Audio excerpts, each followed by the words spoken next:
Vamos lá, rapaziada. Ó, eu assisti em 2022 apenas 18 minisséries. Isso, sem contar as séries mesmo, tá? Tô falando só de minissérie, aquelas histórias pequenas que se resolvem ali na primeira temporada. E hoje eu ressuscitei aqui o meu canal porque eu quero conversar com vocês sobre essas produções e a gente formar aqui o top 10 de melhores minisséries de 2022.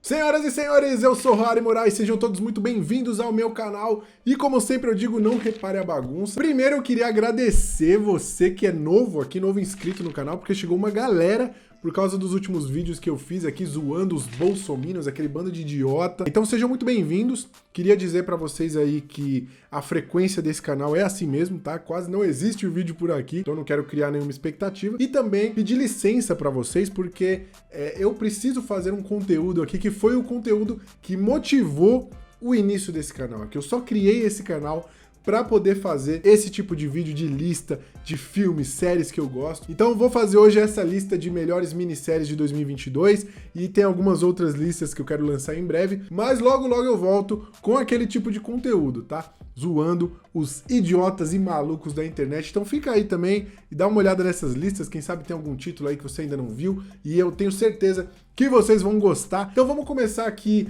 falando sobre... Eu acho que eu quero começar fazendo os destaques negativos. Vamos para os destaques negativos antes de ir para nossa lista principal. Porque como eu falei, né, eu assisti 18 minisséries esse ano e aí no meio desse bolo aí tem aquelas coisas que não são tão legais, tem aquelas coisas que o povo gera uma certa expectativa e quando você vai ver, não é lá essas coisas. Acho que todas essas três que eu destaco aqui, elas sofrem por causa disso. A expectativa da galera que assistiu a parada e falou, nossa, isso daqui é maravilhoso, e quando você vai ver... E eu começo destacando negativamente aqui a série Inventando Anna. Eu acho que o grande problema dela é que ela é muito brega. As escolhas feitas aqui na série são extremamente cafonas. Ela é uma série datada, assim, ela parece que ela é de outra época, não de agora, sabe? Pela escolha das músicas, a abertura da série é ruim já. E apesar de eu amar a Julia Garner, achar ela uma atriz espetacular, uma das melhores atrizes dessa geração, eu acho que ela é prejudicada pelo texto, que não é lá essas coisas, e a personagem dela em si, que é a principal personagem, eu acho o desenvolvimento dela meio pobre. Outra que também sofre com essa expectativa gerada sobre ela é a minissérie Lost Ollie, da Netflix, que é uma animação, conta a história de um brinquedo perdido que vai atrás do dono dele, tem todo um drama ali em volta disso. E a galera que começou a assistir e compartilhar as impressões sobre essa série falava que, nossa, você vai assistir, você vai ficar destruído, eu duvido você assistir isso e não chorar. E é bem possível você fazer isso, porque essa série tem vários problemas. Primeiro que a história dela é muito familiar, então você vai ver aquilo e você vai ficar com aquela sensação de, cara, eu acho que eu já assisti esse negócio. E ela tem um problema de que, como ela é uma animação e os personagens principais são personagens de CGI, eles precisam ter um design bacana, eles precisam ser carismáticos, e eles não são. Ponto negativo aí também para Lost Ollie. E para terminar as minhas contraindicações, outra série que tava muito hypada, vi muita gente, inclusive vários youtubers aí, falando que ela era incrível, e realmente é uma história muito chocante, a história real, a história na qual essa minissérie se baseia. Estou falando da minissérie 5 Dias no Memorial, série da Apple TV Plus. Ela irrita um pouco porque ela tem muito potencial, assim, é uma série que você começa, pô, a abertura dela é muito poderosa, o primeiro episódio dela, o piloto dela é excelente, você começa a ver e ela não engrena, assim, parece que ela dá pinceladas dos temas que ela quer abordar e não avança, assim. Quando termina a minissérie, você fica com aquela sensação de, cara, tinha umas discussões interessantes aqui, mas e aí, o que essa série tá querendo me dizer? Pelo tamanho dessa história, né, pelo poder que tem essa história, eu acho que o impacto que a série causaria no público deveria ser maior. Pelo menos em mim, não causou esse impacto. Então, por isso, ela figura aqui nos destaques negativos. Mas vamos deixar essas coisas ruins de lado e falar do que realmente é bom, pelo menos na minha opinião. Então, já deixar isso claro. Ah, porque não colocou tal série. Ah, porque inventando... Essa é apenas a minha opinião, que não vale de nada. Então, não se irrite. Embarque nessa jornada comigo. Vamos começar aqui na 10ª posição do meu top 10 de melhores minisséries de 2022. Temos a Netflix com a minissérie documental Pepsi, Cadê Meu Avião? Bem em resumo, esse documentário aborda o caso real de um jovem que viu uma propaganda onde a Pepsi colocava ali alguns itens que você poderia trocar por pontos e no final tinha a piada lá falando que com não sei quantos 1000 pontos você podia ganhar um avião. Era bem claro que era uma piada, mas o cara falou, eu acho que eu consigo essa quantidade de pontos aí, e aí entrou na justiça contra a Pepsi, foi um baita de um rolo, e essa história absurda, chega a ser bizarra, né, engraçada, eu acho que ela dita todo o tom dessa minissérie documental aqui, porque ele é um documentário de 4 episódios, você assiste bem rapidinho, que tem esse humor, assim, ele tem essa acidez, né, é um documentário de zoeira, então eu já recomendo aqui porque é uma delícia de assistir.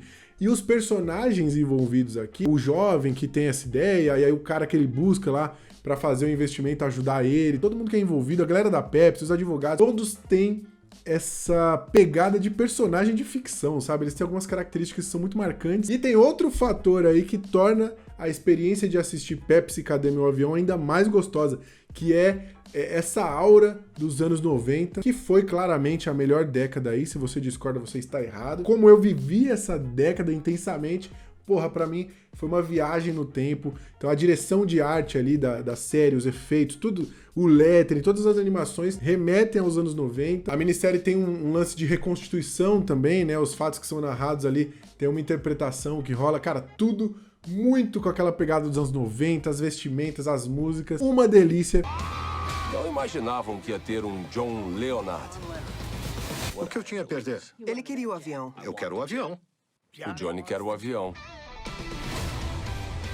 Na 9ª posição eu vou de um espectro pro outro, né? Porque se aqui a gente tem uma série que é uma delícia de assistir, extremamente divertida, eu vou pra uma outra que é trágica ao ponto de incomodar e de dar raiva. Tô falando da minissérie Saul Klein e o Império do Abuso. Fica aqui o alerta de gatilho, caso você ainda não conheça essa história, né? A família Klein ali, o Saul Klein, que é o dono das Casas Bahia, ele tem um histórico muito pesado na família envolvendo o abuso de crianças, né? Então, essa história, esse documentário que está disponível no YouTube, são 4 episódios, se eu não me engano, ou 5, são bem curtinhos, você vê bem rápido.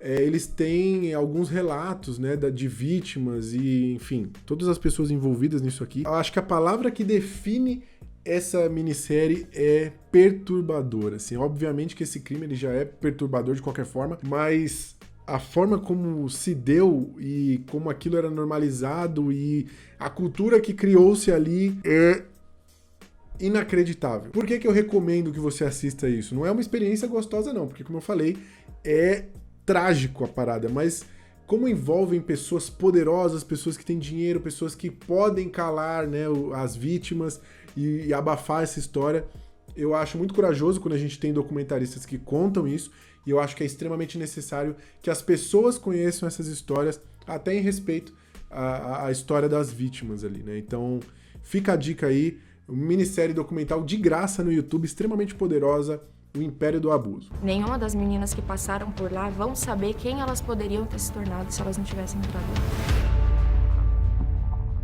Na 8ª posição, temos a minissérie Station Eleven. Essa minissérie aqui, agora que tá nesse hype de The Last of Us, lembra um pouco, né? Um futuro distópico, onde as pessoas pegam uma espécie de resfriado, eu não lembro direito, faz tanto tempo que eu assisti, mas é tipo isso, é uma espécie de resfriado e várias pessoas começam a morrer e, enfim, algumas sobrevivem e a gente vai ver como esses sobreviventes lidam com essa situação. Eu confesso que essa série ela podia estar mais alta, tá? Ela só não tá porque tem uma parte dela que eu amo muito e tem uma outra parte dela que eu achei meio desinteressante, assim. Pra mim, o coração da série tá na amizade do Divan e da Kirsten. A Kirsten, que é a pequenininha, né? Inclusive interpretada pela Matilda Lawler, que é a melhor interpretação infantil do ano, assim, sem dúvida. Que menininha carismática, cara. E aí a gente começa a acompanhar essa história sob a ótica dela. Então ela se depara com essa situação, ela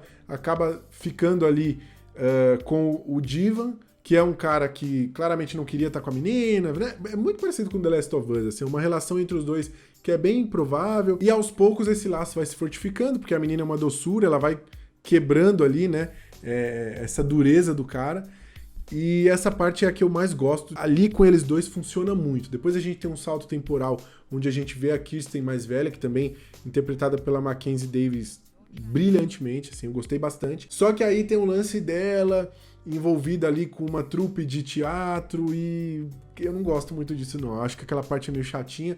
E aí essa série também tem aquela característica de ter vários mistérios e ela dá poucas respostas, então eu acho que se você quiser assistir Station Eleven, acho que você vai gostar dos personagens, do desenvolvimento deles, das relações, você vai gostar também da produção, porque, enfim, é uma produção absurda, a série muito bem feita, mas ela tem essa questão do roteiro de que se você espera muitas respostas, talvez você fique um pouco incomodado. Mas, de fato, foi uma das grandes minisséries do ano, eu tive bons momentos assistindo e, por isso, coloco ela aqui na 8ª posição. We have to abandon the future.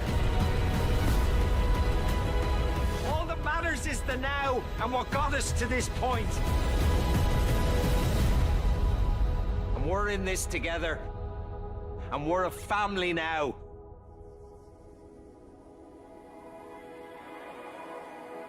Na 7ª posição, uma minissérie que me surpreendeu. Eu achei que eu não fosse gostar, mas eu gostei bastante. Estou falando de The Dropout. The Dropout conta a história famosa já da Elizabeth Holmes, né? Que era uma startupeira aí, era a Bel Pace dos caras lá, que prometeu que ela criaria um dispositivo que, com uma gota de sangue, faria inúmeros exames ali, isso ia ser um puta de um avanço para a medicina, né? O problema é que ela vendeu bem a ideia, mas teve muita dificuldade em executar. Essa série ela me incomodou bastante no começo, porque ela tava me lembrando muito Inventando Anna, né? Porque é aquela garota muito ambiciosa, que engana todo mundo, engana as mentes mais brilhantes do mercado financeiro e da medicina, de não sei o quê. Me lembrou bastante, mas a gente tem uma diferença aqui, que essa série é muito melhor, muito mais bem feita. Não à toa, a Amanda Seyfried, que interpreta a Elizabeth Holmes, ganhou o Emmy, e é muito curiosa a atuação dela, porque quando começa, você fica, cara, que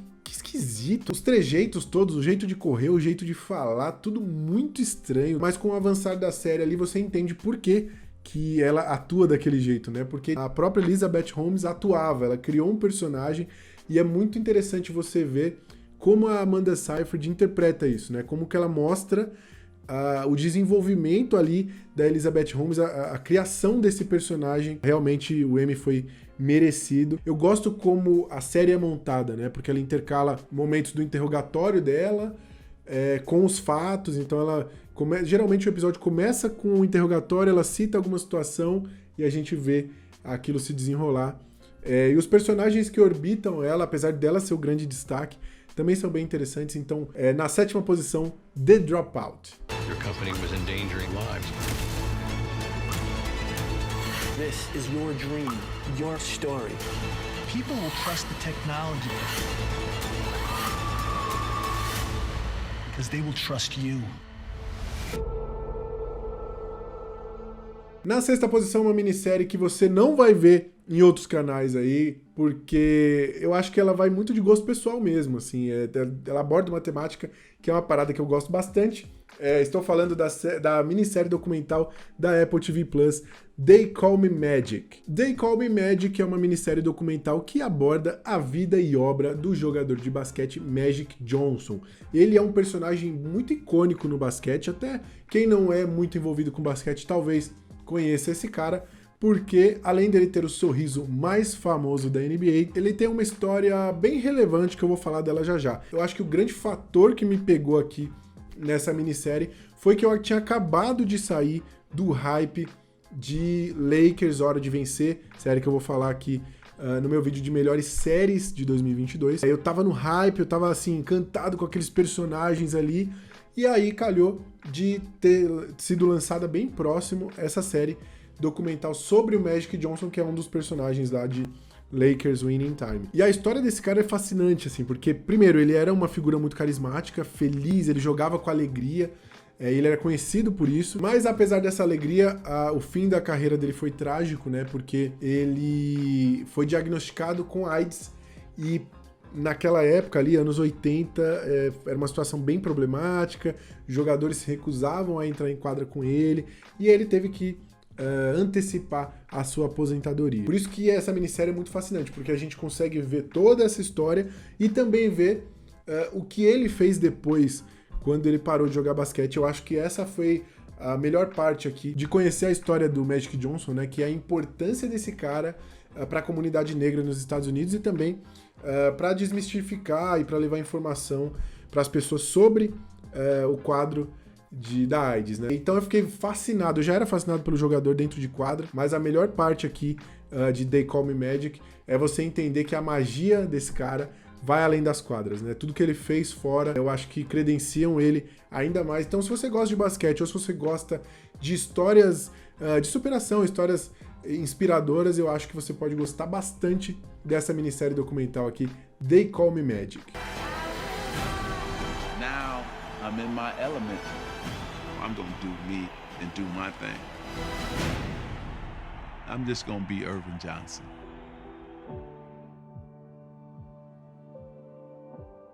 Na quinta posição, uma série que saiu bem no finzinho de 2022, estou falando de O Paciente. O Paciente conta a história de Alan, que é um psicólogo que acaba sendo sequestrado por um de seus pacientes. Para a infelicidade do Alan, calhou de ser um dos seus pacientes, que é um serial killer. E esse serial killer acredita com todas as forças que o Alan é a única pessoa que pode acabar com essa vontade intensa que ele sente de matar. Por essa premissa, meio que já dá para imaginar o que esperar aqui de O Paciente, né? Ela é uma série muito tensa, e o que eu gosto muito dessa série, primeiro de tudo, é que ela tem aquela característica de se passar só em um local, assim, praticamente, né? Ela praticamente se passa ali no cativeiro onde esse serial killer coloca o Alan, né?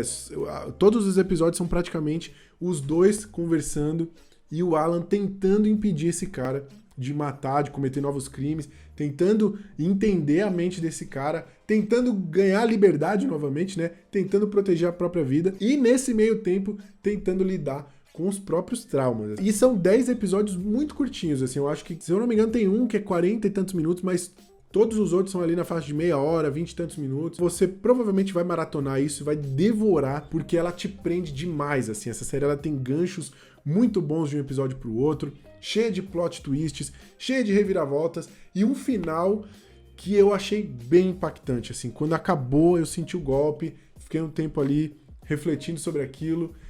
Então foi uma experiência muito gostosa. E aí eu acho que um dos méritos, né, um dos trunfos que essa série tem é de ter no elenco aí o Steve Carell, que já provou inúmeras vezes que ele é ótimo também para fazer drama, e aqui ele tá no auge, assim. E a gente tem também o Domhnall Gleeson, que é um baita ator, uma das melhores séries do ano, com certeza. Fica a dica aí, assista O Paciente, eu tenho certeza que você vai gostar muito. Successful therapy requires a safe environment, without anything like fear hanging over every session.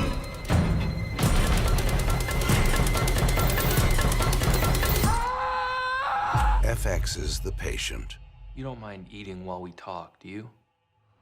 Quarta posição já, hein? Tamo rápido aqui, ó. Quarta posição, eu coloquei a minissérie Em Nome do Céu. A minissérie Em Nome do Céu conta uma história baseada em fatos reais de um detetive chamado aqui de Jeb Pyre. Eu não sei se é o nome real dele, mas o Jeb Pyre vai investigar um homicídio brutal, uma parada muito bizarra, que não é comum naquela região. Então, enfim, tem todo aquele alvoroço ali, e essa investigação acaba levando para membros da comunidade Mormon, da qual o próprio detetive faz parte. Então, além da gente ter a questão da investigação, a gente vê o drama do próprio detetive, que acaba tendo conflitos ali com suas crenças. Um aviso aqui é que os episódios dessa série são extremamente longos. Eu acho que todos eles têm mais de 1 hora, tipo 1h06, 1h04, eu não lembro. Mas são todos muito longos. Então, quando eu comecei a assistir, confesso que eu achei a parada meio arrastada, assim, eu fiquei, caramba, precisa ser longo assim, né? Porque tem tanta coisa pra assistir. Mas aí eu percebi que eu já tava dentro da história, já tava envolvido ali com aquele mistério, e o final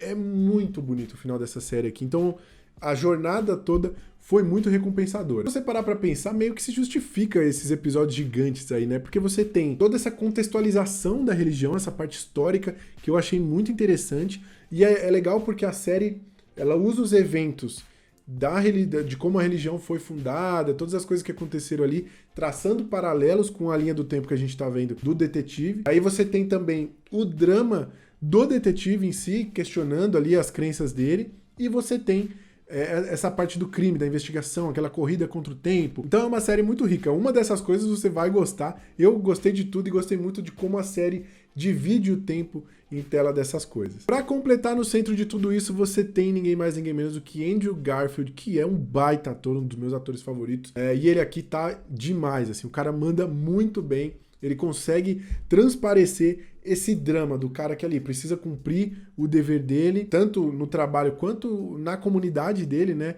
Na igreja dele, com a família dele. Mas você vê que aquele crime mexeu com o cara, assim, ele tá completamente quebrado, dividido, e é bem intenso, assim, é uma atuação muito impactante. Ele concorreu no Emmy desse ano e acabou perdendo. Eu fiquei meio revoltado, mas quando eu vi que ele perdeu pro Michael Keaton, né, pela performance dele em Dopesick, aí eu falei, não, tudo bem, tá tranquilo, porque Dopesick é talvez a melhor minissérie que eu vi na vida, não sei se na vida, mas em muitos anos, é uma das minhas favoritas. Ela não é desse ano, mas fica a dica aí também, dica bônus, hein? Dica bônus, assista Dopesick. Mas a gente tá falando aqui de Em Nome do Céu e eu recomendo fortemente que você assista essa série. Eu acho que ela passou meio batida, assim, pela galera, talvez por conta do tamanho ou pela temática, não sei. Mas como eu disse, se você gostou de Mare of Easttown, se você gosta de séries de investigação, de séries com boas histórias e ainda tem essa curiosidade aí de saber mais sobre esse universo Mormon, essa é uma baita pedida. Fica a dica aí, Em Nome do Céu. Hands up right now! This goes beyond just a murder. Beyond everything I believe.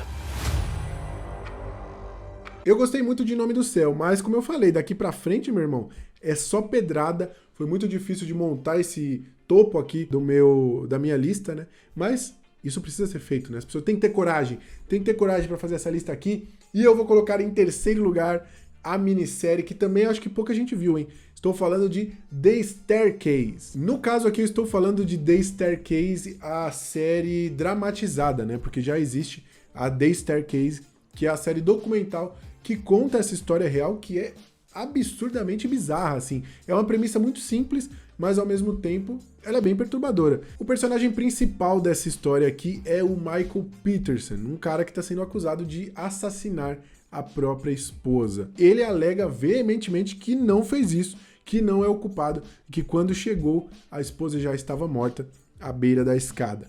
A gente vai descobrir aqui ou não quem está falando a verdade nessa história. Tá, como eu falei, é uma premissa relativamente simples, né? Marido suspeito de assassinar a esposa. Aqui mesmo eu já falei outras minisséries aí que tem umas premissas bem mais interessantes. E isso eu acho que é o fantástico dessa minissérie, porque ela consegue fazer muito com muito pouco, assim. Porque a série consegue sair disso, de o marido suspeito de assassinar a esposa, para uma trama cheia de reviravoltas, e o tempo inteiro ela te faz acreditar uma coisa. Quando você fala, tá, eu acho que esse cara fez mesmo, ela te joga para outro lugar e você fala, caraca, eu acho que ele não fez de fato. E aí você fica o tempo inteiro sendo jogado de um lado pro outro, sendo feito de bobo, e isso é muito bom, cara. Essa série aqui consegue fazer isso com maestria. Aqui, como a gente tá no topo da lista, né, a gente tá falando aqui já da medalha de bronze, estamos falando de produções impecáveis, assim. Então qualquer aspecto que eu falar aqui vai ser incrível e vai ser super bem feito. Mas se eu pudesse destacar uma coisa dentro dessa série aí que eu acho que faz toda a diferença, é o elenco, começando pelo nosso Michael Peterson aqui, né, que é interpretado pelo Colin Firth, que nome difícil de falar, Colin Firth. Ele, como suspeito, né, sabe qual é a verdade, ele sabe se ele matou ou não, e a gente fica o tempo inteiro tentando analisar as microexpressões ali, baixo metaforando na gente, tá ligado? Eu acho que o M2 ali se moveu quando ele tava falando, e ele carrega essa carga de saber essa verdade do cara que tá escondendo segredos ali. Ele faz isso muito bem, cara. Você olha no olhar daquele cara e você sabe que ele tá tentando te enganar, que ele tá escondendo alguma coisa. E outra que também manda muito bem, aí é meio apelação, né, também, mas é a Toni Collette, né, que interpreta a esposa, no caso, a vítima aqui. Mas a série ela é cheia de flashbacks, então quando a gente tá ouvindo ali o marido falando sobre a falecida esposa, a gente volta no tempo e vê a interação. Muitas vezes a gente vê se o que ele tá falando é verdade ou não, a gente vê ali como era a relação deles de fato. E a Toni Collette também é outra que vivia numa relação ali que não era tão transparente, ela é outra que tinha muitos segredos, e ela tá perfeita como sempre, assim. Eu achei essa série incrível, quero muito assistir a The Staircase, a minissérie documental, que se eu não me engano tem na Netflix. Baita série, medalha de bronze aí pra The Staircase.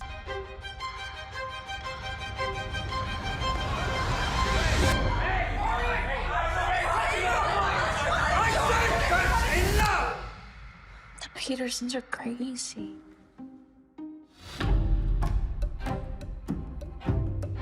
Chegamos à nossa medalha de prata. Aqui é quase que um empate técnico aqui, né? Aquela corrida em que o cara passa ali com a ponta do nariz. Vou dar a medalha de prata para outra série que me deixou na ponta do sofá, que eu fiquei impressionado com o fato dessa história ter sido real. Estou falando de Blackbird. É difícil falar de Blackbird sem dar um spoiler que pode estragar a experiência. Quer dizer, eu não sei se estragaria, mas eu assisti Blackbird sem saber de nada. A única coisa que eu vou dizer é que a gente vai acompanhar aqui o James Keane, que vai pra prisão por um motivo que eu não vou falar qual é, mas de fato a razão pela qual ele vai preso e a experiência dele na cadeia é extremamente perturbadora e é o que faz dessa série ser tão tensa e tão impressionante. Será que eu consegui falar? Não sei se eu consegui vender bem a série sem dar spoilers, né? A premissa dela é essa, a gente vai acompanhar esse cara indo pra prisão e todos os eventos que se dão a partir dali são muito perturbadores, assim, e essa perturbação mexe com você, velho, é foda, assim, é muito forte. Enquanto eu assistia e eu vi aqueles eventos, eu falei, caraca, velho, alguém realmente passou por isso e alguém realmente cometeu esses crimes.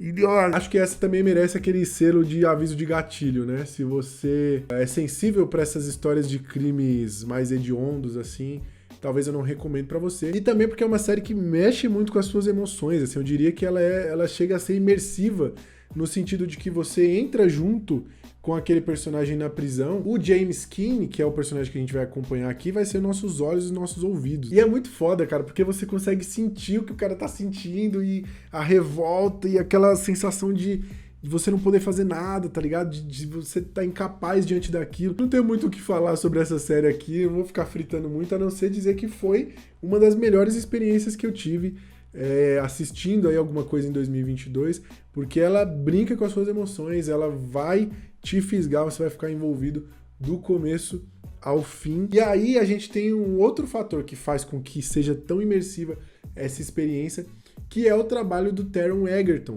que interpreta aqui o nosso protagonista. Eu não assisti o Rocketman, né, o filme lá do Elton John, então eu vou dizer que essa foi a melhor atuação, o melhor trabalho do Taron Egerton que eu já vi. Tem também o Paul Walter Hauser, que também tá foda. Ele faz aquele filme lá, o caso Richard Jewell, né? E, curiosamente, os personagens são bem parecidos, assim. Eu não sei se isso é um demérito por ele já ter feito esse personagem, talvez, mas eu gosto muito da atuação dele. É um dos motivos também que vai mexer bastante contigo. Você vai fazer o teu sangue ferver de tanto ódio desse filho da puta aqui. Só de falar eu já fico com nojo, eu já fico puto, eu já fico revoltado. Mas é sério, assista Blackbird, essa série. Assista se você aguentar aí tudo isso que eu descrevi, né? Sem dar spoilers aí, porque eu também, que merda não poder falar. Mas enfim, assista, sério. Essa série vai mexer contigo, eu tenho certeza disso.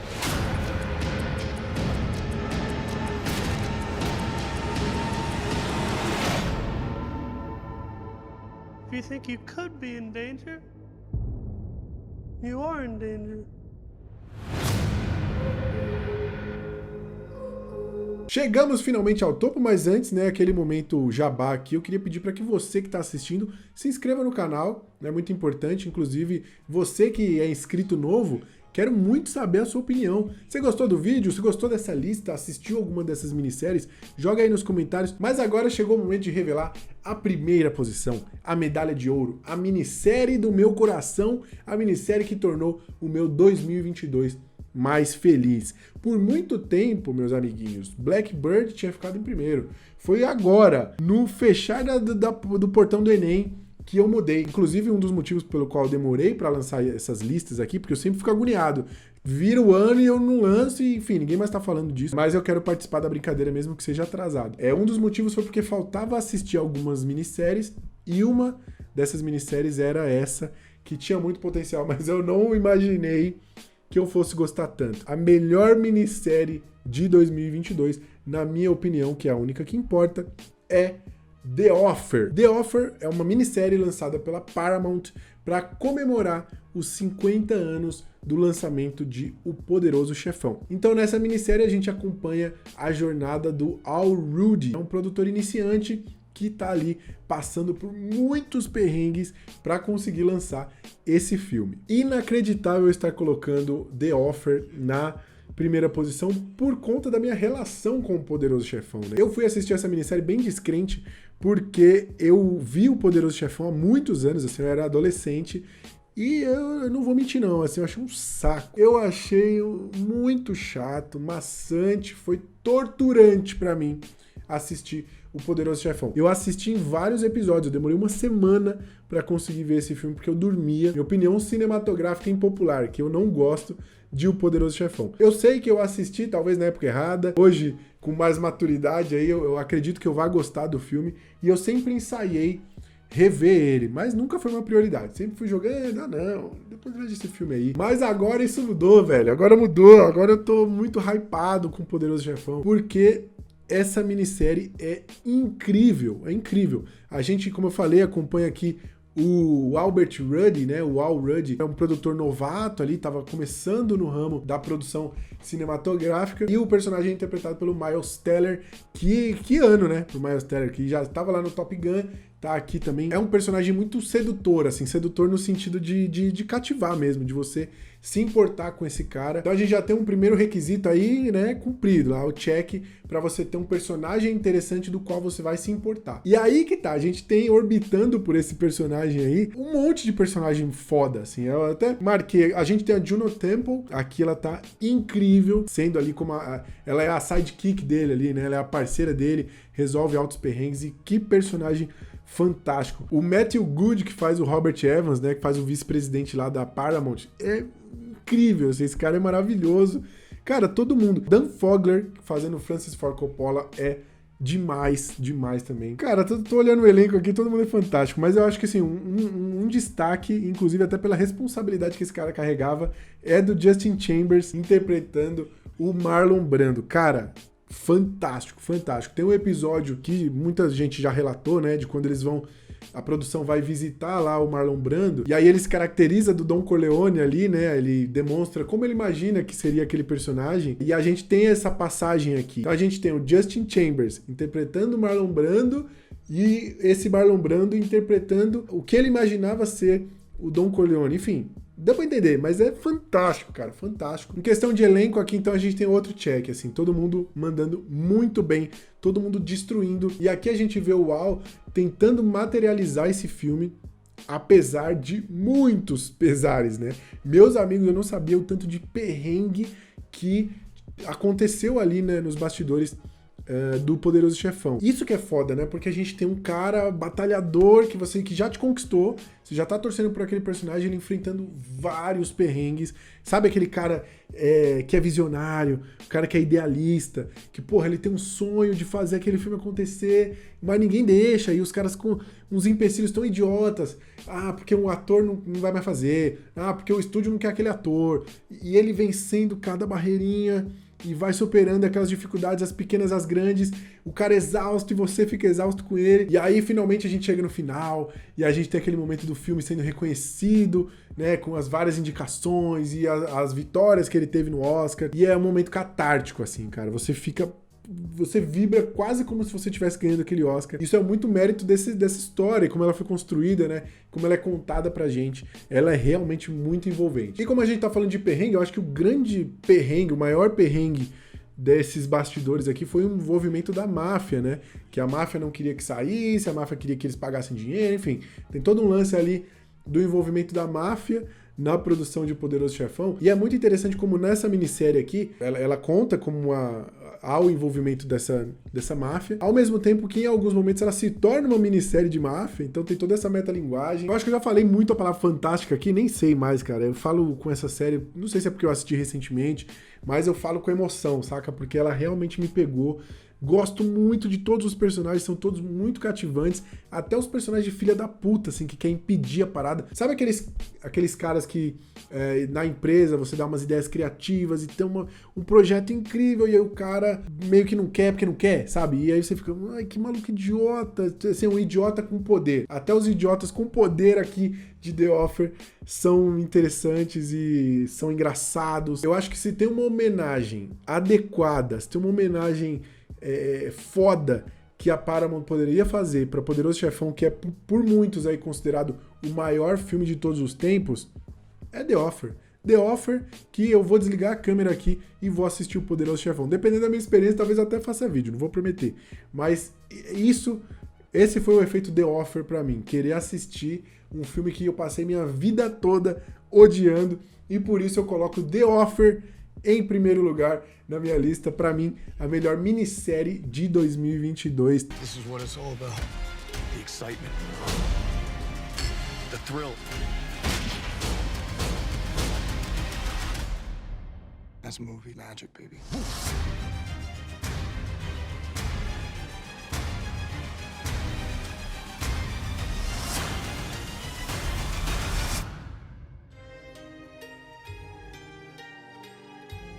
E é isso, vamos nos encaminhando para o final do vídeo. Mais uma vez, muito obrigado a todos vocês, quem está assistindo aí, quem chegou novo no canal, muito obrigado. Espero que vocês continuem, espero não decepcionar vocês. Em breve tem mais listas, vou fazer aí melhor série, melhores filmes. Eu não sei se eu vou fazer de piores filmes, porque eu não assisti muita coisa ruim esse ano. Vou ver. Talvez eu faça, não garanto, tá? Mas vai ter muita lista boa, fica aí. Eu espero que vocês gostem. Lembra de comentar aí se você assistiu alguma dessas séries, se você discorda de mim, se você concorda. E em breve estaremos juntos novamente, tá bom? Até logo mais, um cheiro pra vocês e valeu!